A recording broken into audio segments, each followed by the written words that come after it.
Hello guys, আসসালামু আলাইকুম। আশা করি সবাই ভালো আছেন। আমি আছি আপনাদের সাথে কাতারের দ্য পার্ল থেকে। তো আজকে আমরা আলোচনা করব কাতারের ভিসা সংক্রান্ত। তো আপনি যদি আমার চ্যানেলে নতুন হয়ে থাকেন, অবশ্যই চ্যানেলটি সাবস্ক্রাইব করে দিবেন। তো কাতারে কয়েক ধরনের বিষয় হয়ে থাকে, যেমন ধরেন tourist visa, family visa, work visa, transit visa. তো এইখানে এই ভিসাগুলোর ভিতরে আবার আপনার বিভিন্ন সেক্টর আছে, যেমন ধরেন অন অ্যারাইভেল ভিসা আছে। অন অ্যারাইভেল ভিসা হচ্ছে আপনার ইউরোপিয়ান সিটিজেনদের জন্য, আবার হচ্ছে আপনার আমেরিকান যারা আছে। তো গাইজ, অন অ্যারাইভেল ভিসা এটা ফ্রি।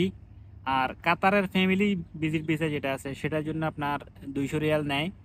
আর এমনিতেই কাতার ট্রানজিট ভিসা ফ্রি। আর আপনার জিসিসি রেসিডেন্ট যদি হয় সেই জন্য 100 কাতারি রিয়াল। তার ট্যুরিস্ট ভিসার জন্য 100 রিয়াল। আজকে আমরা আলোচনা করব ওয়ার্ক ভিসা নিয়ে, কারণ আমরা বাংলাদেশিরা বেশিরভাগ আসতেছি ওয়ার্ক ভিসায়, এবং এই সম্পর্কে অনেকেই তথ্য জানতে চাইছেন যে কাতারের ভিসার মানে মোট খরচ কত যায়, এখানে পরিস্থিতি কেমন, কাজ কেমন, সেটা নিয়ে আমি আপনাদেরকে বলবো। আর ফ্যামিলি ভিজিট ভিসা যেটা বা ফ্যামিলি পার্মানেন্ট ভিসা যেটা, সেটা নিয়ে আমি আমার পরবর্তী ভিডিওতে আলোচনা করব। বয়স যদি 20 হয় তাহলে আপনি ওয়ার্ক পারমিটের জন্য আবেদন করতে পারবেন। আমাকে প্রশ্ন করতেছেন যে এই কোম্পানিতে আসলে ভালো হবে কিনা, বা আমার কাছে তো 5-6 লাখ টাকা চাচ্ছে, আমি এই টাকা দিয়ে আসবো কিনা কাতারে। তো আমি আপনাদেরকে বলি, কাতারের ওয়ার্ক পারমিটের জন্য কাতার গভর্নমেন্ট শুধু 200 রিয়াল নেয়। আর আপনার যে কাতার আইডি দিবে সেটার জন্য 1220 রিয়াল, এবং কি আপনার যে কন্ট্রাক্ট পেপার হবে কোম্পানির সাথে আপনার চুক্তিপত্র, সেটার জন্য 100 কাতারের রিয়াল নিয়ে থাকে। তো এখন এই যে আমরা 4-5 লাখ টাকা খরচ করে কাতারে আসতে হচ্ছে, তো এটার মেইন কারণ কি, বা এটার পেছনের রহস্য কি? এটার মেইন কারণ হচ্ছে, আমি আপনাদেরকে বলি, আমরা যারা বলি যে ফ্রি ভিসা, ফ্রি ভিসা বলতে কোনো ভিসা নাই মূলত। এইখানে আমাদের অনেক বাংলাদেশি ভাই বা ইন্ডিয়ান অনেকেই আছে যারা ছোট ছোট কোম্পানি ওপেন করছে, তারা ভিসার বিজনেস করে। যেমন ধরেন আপনার তাদের কাছে 10-15টা ভিসা আছে, তাদের কোম্পানির যে পিআরও আছে অথবা মন্দুব বলে আর কি, তো তারা মূলত এই বিষয়গুলোর বিজনেস করে থাকে। যেমন ধরেন আমরা তো সরাসরি কোনো এজেন্সি থেকে আসতে পারি না, আমরা কারো মাধ্যমে আসতে হয়। তো তারা যোগাযোগ করে আপনার কোম্পানির পিআরওর সাথে, তো তাদের সাথে যোগাযোগ করে ভিসাগুলো নেয়। তো সরাসরি যদি আপনি কোম্পানিতে আসেন সেক্ষেত্রে কোনো খরচই লাগে না। কোম্পানি আপনাকে এয়ার টিকিট থেকে শুরু করে আপনার বাসস্থান, ভিসার ফি, যত কিছু আছে সরাসরি কোম্পানির কথা বলতেছি, সব কিছু কোম্পানি প্রোভাইড করে। এখানে কোনো টাকা লাগে না। তো টাকাটা নেয় হচ্ছে আপনার, আপনি যার মাধ্যমে আসতেছেন তিনি হয়তো কিছু টাকা আপনার কাছে প্রফিট করতেছে। যেমন ধরেন অনেকেই বলে সরাসরি কোম্পানিতে আসলে 2-2.5 লাখ টাকা বা 3 লাখ টাকা নেয়। আর হাউস ড্রাইভিংয়ের ক্ষেত্রে সেক্ষেত্রে কাতারিরা সব কিছুই দিয়ে দেয় আপনার। এখানে কাতার আপনার যে স্পন্সর হবে সে আপনাকে সমস্ত কিছু প্রোভাইড করে। তো মূলত এই টাকাগুলো নেয় হচ্ছে আমরা যাদেরকে মানে পাল বলি আর কি, তারাই মূলত এই টাকাগুলা নেয়। ধরেন কেউ যে যার থেকে যেভাবে নিতে পারতেছে তারা সেভাবেই আপনার ভিসাটা দিতেছে। মূলত ফ্রি তো কেউ কাউকে কিছু দিবে না, সেই জন্য তারা কিছুটা প্রফিট করে, মানে ভিসার বিজনেস করেই কিন্তু অনেকে অনেক টাকা পয়সাওয়ালা হয়েছে। আপনি দেখবেন যে প্রবাসে যদি হঠাৎ করে কেউ বড়লোক হয়ে যায়, দেখবেন যে সে হয়তো ভিসার বিজনেস করতেছে, অথবা সে লেবারের দাম করে বড়লোক হইতেছে। আপনার হয়তো আপনার কিছু মানুষ সে কোনো একটা কোম্পানিতে সাপ্লায়ার হিসেবে দিছে, তো এইভাবে কিন্তু টাকা পয়সার মালিক হইতেছে। আর আপনি যদি ফ্রি ভিসায় আসেন সেক্ষেত্রে বলবো, ফ্রি ভিসা সিস্টেম হচ্ছে কোম্পানির যে পিআরও বা মন্দুব আছে, কে আপনি ভিসা নিতেছেন তার সাথে কন্ট্যাক্ট করে যে আমাকে 5,000 দিতে হবে বা 6,000 দিতে হবে, তার সাথে এর ভিতরে আপনার সে আইডি দিবে, অথবা আইডি ছাড়া যদি কথা বলে সে আইডির টাকা আপনাকেই দিতে হবে। তো এইভাবে ভিসা প্রসেসিংগুলো হয়। তো এখন এটা ডিপেন্ড করে আপনাকে যে ভিসা দিতেছে সেই লোক আপনার থেকে কত টাকা নিতেছে। আমাদের পার্শ্ববর্তী দেশ আপনার ইন্ডিয়া, নেপাল, এরপরে হচ্ছে আপনার ফিলিপিনের অনেক মানুষ আসে। তো তারা যদি অ্যাজ এ ফ্রিল্যান্সার হিসেবে, মানে আমরা যেটাকে ফ্রি ভিসা নাম দিছি, এই বিষয়ে যদি তারা আসে, তাদের সর্বোচ্চ খরচ হচ্ছে আপনার 5,000 কাতারি রিয়াল। বর্তমান টাকায় সেটা 1.5 লাখ টাকার মতো হয়।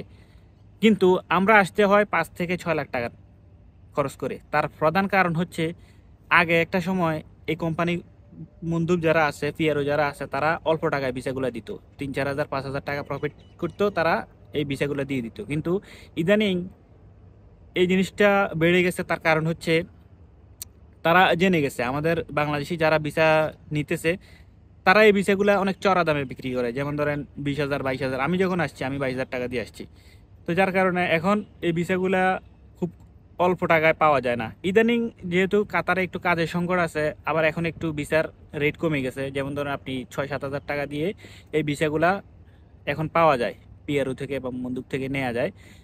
তো এরপরে হচ্ছে আপনার এইখানে মুন্দুক আপনাকে 1 বছরের আইডি দিয়ে দিবে। তো কোম্পানির পিয়ারও যদি আপনার 6 থেকে 7 হাজার রিয়াল নেয়, বাকি যে বাকি যে খরচ আছে, যেমন ধরেন আপনার মেডিকেলের খরচ, এরপরে হচ্ছে আপনার টিকিটের খরচ, এই বাকি সম্পূর্ণ প্রসেসটা কমপ্লিট করতে আপনার যে টাকাটা লাগে সে টাকাটা দিয়ে তারপর আপনি আসতে হবে। আর সবচেয়ে বড় যে ধোঁকাবাজিটা করে মানুষ, সেটা হচ্ছে আপনাকে মানে কথায় কাজে মিল থাকে না। আপনাকে হয়তো বলে যে আমি আপনাকে রেস্টুরেন্টে ভিসা দিব বা ইনডোরে কাজ করার জন্য আপনার ভিসাটা দিতেছি, কিন্তু পরবর্তীতে এসে আপনি দেখতেছেন কনস্ট্রাকশন কোম্পানিতে কাজ করা লাগতেছে। তো এক্ষেত্রে আপনারা চাইলে সরাসরি গুগলে সার্চ করে কোম্পানির নাম, ঠিকানা সব কিছু নিয়ে নেবেন ওই ব্যক্তি থেকে। গুগলে সার্চ করলে আপনারা সমস্ত তথ্য পেয়ে যাবেন এই কোম্পানিটা আসলে মূলত কি কাজের। যার থেকে বিষয় নিতেছেন তার সাথে 100% সব কিছু চুক্তি করে লিখিতভাবে তারপর সিদ্ধান্ত নেবেন। আর আমাকে অনেকে রিকোয়েস্ট করেন ভিসা দেওয়ার জন্য। আমি ভিসা লেনদেনের কোনো কাজ করি না, কারণ এই জিনিসটা আমার পছন্দ না। এইখানে লেনদেন করলে অবশ্যই একটা ঝামেলা বাঁধে। তো এইখানে আসার পর অনেকেই আবার বিপদে পড়তেছেন, তার কারণ হচ্ছে অনেকে এইখানে নিয়ে এসে আর আপনার কাতার আইডিটা বানিয়ে দিতেছে না। তো এই জিনিসটার বন্ধ করার জন্য কাতার সরকার কোম্পানিদেরকে ওয়ার্নিং দিয়ে দিয়েছে, যদি 1 মাসের ভিতরে যদি আপনার কাতার আইডি না দেয় তাহলে 10,000 রিয়াল জরিমানা। তো কাতারের শ্রম মন্ত্রণালয় যেটা আছে, মানে তারা খুবই স্ট্রিক্ট লেবারদের ব্যাপারে, কিন্তু ওই কোম্পানিগুলো এদিক সেদিক করতেছে বিদায় ঝামেলায় পড়তে হইতেছে। আর আরেকটা সমস্যা হচ্ছে, আপনাকে যে নিয়ে আসতেছে তার সাথে হয়তো পিআরওর কন্ট্রাক্ট ছিল না যে আপনাকে আইডি বানাই দিবে। তো এখন ওই টাকাটা না দেয়াতে পিআরও আর আপনার আইডিটা করে দিচ্ছে না। তো আমাকে অনেকেই মেসেজ দিতেছেন যে ভাই আমি 4-5 মাস হয়ে গেছে আসছি, আমি এখনো আইডি পাই নাই। তো এই ঝামেলাটার কারণে মূলত আপনার আইডিটা পাইতেছেন না। ফ্রি ভিসায় আপনি যখন আসবেন, বেশিরভাগ কোম্পানিগুলো হচ্ছে আপনার 1 বছরের জন্য আপনাকে রাখবে। 1 বছর আপনার যখন আইডিটা শেষ, আপনাকে এনওসি দিয়ে দিবে যে আপনি অন্য কোথাও চেঞ্জ হয়ে যান। তো এখন এনওসি নিয়ে যদি আপনি অন্য কোথাও আবারও ফ্রি ভিসা হিসেবে কাজ করতে চান, তাহলে কিন্তু আপনার বিশাল একটা খরচের ব্যাপার আছে। এখানে প্রায় 8,000 রিয়ালের মতো খরচ আপনার আবার লাগবে সবকিছু ইন টোটাল মিলিয়ে। তো ফ্রি ভিসার আরেকটা সিস্টেম আপনাদেরকে বলে দেই, এখানে কিন্তু সম্পূর্ণ খরচ আপনার নিজের। ভিসার আপনি বাংলাদেশ থেকে আসা শুরু করে এখান পর্যন্ত, এখানে আপনি যত কিছু করবেন সবকিছু আপনার নিজের খরচে করতে হবে। ভিসার যে টাকাটা আছে সেটা তো গেছে, প্লাস আপনার প্রতি বছর আইডি রিনিউ করার জন্য কোনো কোম্পানি 2500 রিয়াল নেয়, কোনো কোম্পানি 3,000 রিয়াল নেয়। এই টাকাটা আপনাকে প্রোভাইড করতে হবে। ইভেন কি এখানে আপনার থাকা খাওয়া থেকে শুরু করে সব কিছু আপনার নিজের। এরপরে আপনার কাজের ব্যবস্থা আপনার নিজেকে করতে হবে। তো এই সব কিছু আপনার মাথায় রেখে অবশ্যই আপনি প্রবাসে আসার জন্য সিদ্ধান্ত নেবেন। বর্তমানে কাতারে ফ্রি ভিসায় আসতে আপনার মিনিমাম 1,000 রিয়াল আপনার মান্থলি খরচ আছে। আপনার ইনকাম থাকুক অথবা না থাকুক, আপনাকে 1,000 রিয়াল এটা যে কোনোভাবে আপনাকে যোগাইতে হবে, না হয় আপনি এখানে স্টে করতে পারবেন না। 300 রিয়াল খাবার, 300 রিয়াল বাসস্থান, আর 275 রিয়াল হচ্ছে আইডি, আপনার পকেট খরচ, ইন টোটাল মিলিয়ে 1,000 রিয়াল খরচ। নতুন অবস্থায় আপনি যদি কোনো কাজ না জানেন, অনেকে আমাকে বলে ভাই আমি এসএসসি বা এইচএসসি ডান অথবা অনার্স মাস্টার্স ডান, ভাই এই যে আপনার যে সার্টিফিকেট, আপনি হয়তো কথা বলার ক্ষেত্রে যদি ইংলিশে ভালো হন তাহলে এই ক্ষেত্রে একটু কাজে দিবে। এছাড়া এই আপনার সার্টিফিকেট কোনো কাজে আসবে না আপনার যদি কর্মদক্ষতা না থাকে। প্রবাসী হচ্ছে ভাই কাজ, আপনি কাজে যত এক্সপার্ট, আপনি এখানে এসে তত সফলতা পাবেন।